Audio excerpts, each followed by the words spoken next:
maybe too bright, and which may be a huge problem. But we'll see when it hits one of the colors. And that actually looks a lot better, so I'm going to keep that. Now, for this, you can just hit Control V, and it brings up a new one, and now I'm going to shrink that down to around right there. Control V again for one more.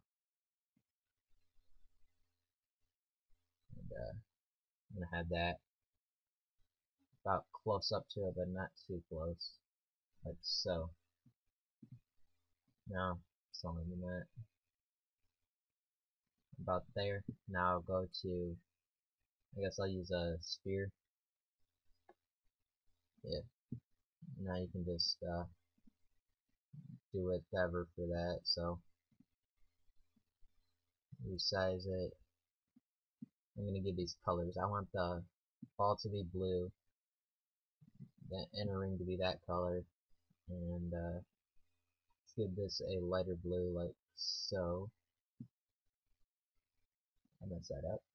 No.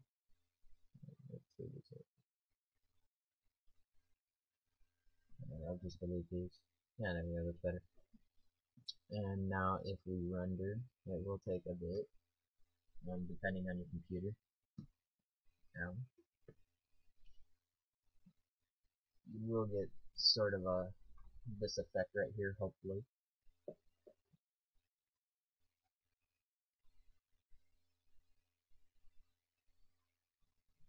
And I like that. So now time to add the effects. So at 45 degrees, you're just going to click right there in the timeline and hit this click right here. And every time you do something, it will do it with it unless you hit Control Z. So I want my inside tube right here to have spun 360 degrees by the time I got to frame 45. So if I go back and click and play it, it spins 360 degrees right at 45 and stops.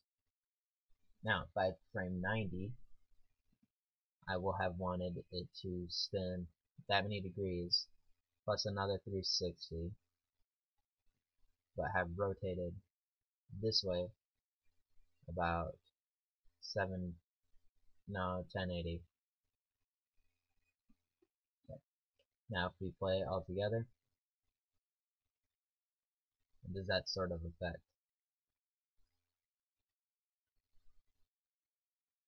And it actually goes pretty wild, so I'm just going to delete that and now play it and see what it does. Which isn't that bad. Alright, for tube 2, I'm going to have it spin this way 360. I'm actually going to do this start at frame 90 because it's easier to me, so I want it to have spun probably 720 but gone up this way 360. 360. 360 and have spun again this way that way. Okay. Now all together, we play it.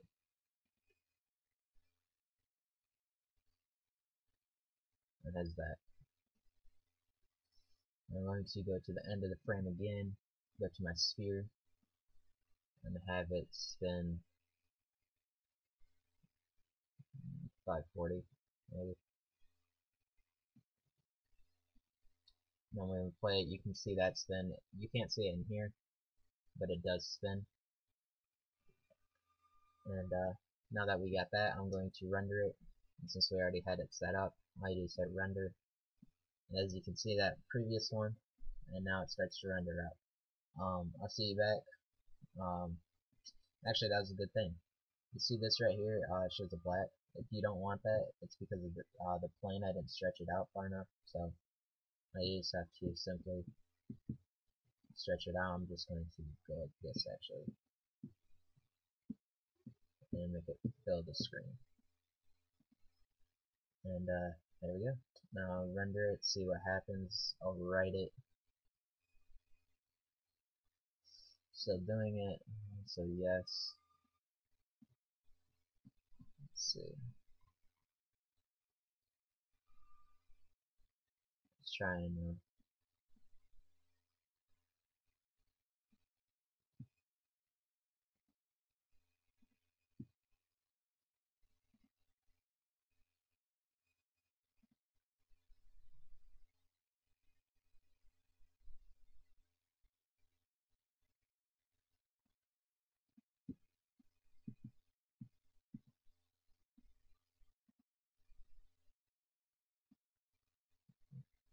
alright, well I'll just do this, and I'll back it up a bit, about right there, zoom out a tiny bit. Now hopefully it should be good if we render it. And it is. Ow. And as you see, that looks really good. You have that little effect in there, and then the actual rings itself, and now it's just going to render every frame at 150 by 150. So I'll see you back after it's done, and we'll go from there.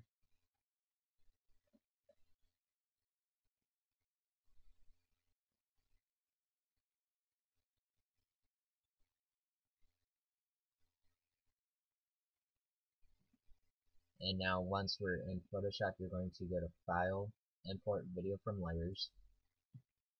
Now find it, which I did, Cinema4D, load, and make sure this is it, which it is. So don't change anything, it's already set. Just hit OK. Let that process. Now it's going to show you the first layer is eyeballed or whatever, or visible, and if you go to the top, the rest of them are all hidden. But if you look in your layers, you can see it slowly progressing each frame by 2. If you go, you can even go up to the top up here, click on that, hit new layer. If you wanted, you could add a border or whatever, and it'll show up in your actual thing. So let's say I wanted to do a blur effect, or a radial blur, not a radial blur, Gaussian blur. You just do that, go to filter, blur, Gaussian. You could have it whatever, and then the whole time this will be in the background while that's going through. You can even add a gloss. If you looked at one of my other tuts, I showed you how to do a gloss. It's in my How to Make a Game Battles logo. So I'm not going to go step by step, you can just watch that.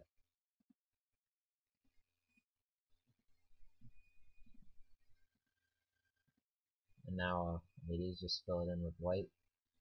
Just select, lower the opacity, and there it is. But again, not going to do it. And now you can, now to save it, this is important. File, save for web and devices.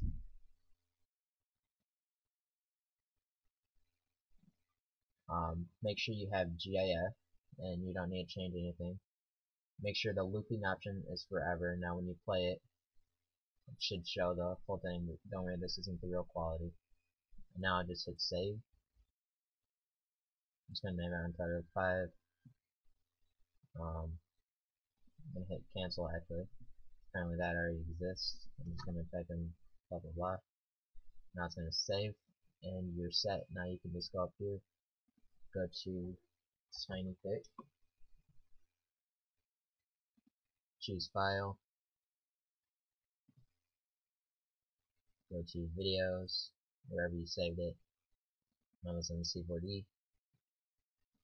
And if you scroll down to Untitled, whatever it's called, you have it right there. You can resize or whatever, but you shouldn't need to because in Cinema4D you already had it sized up to where you need it.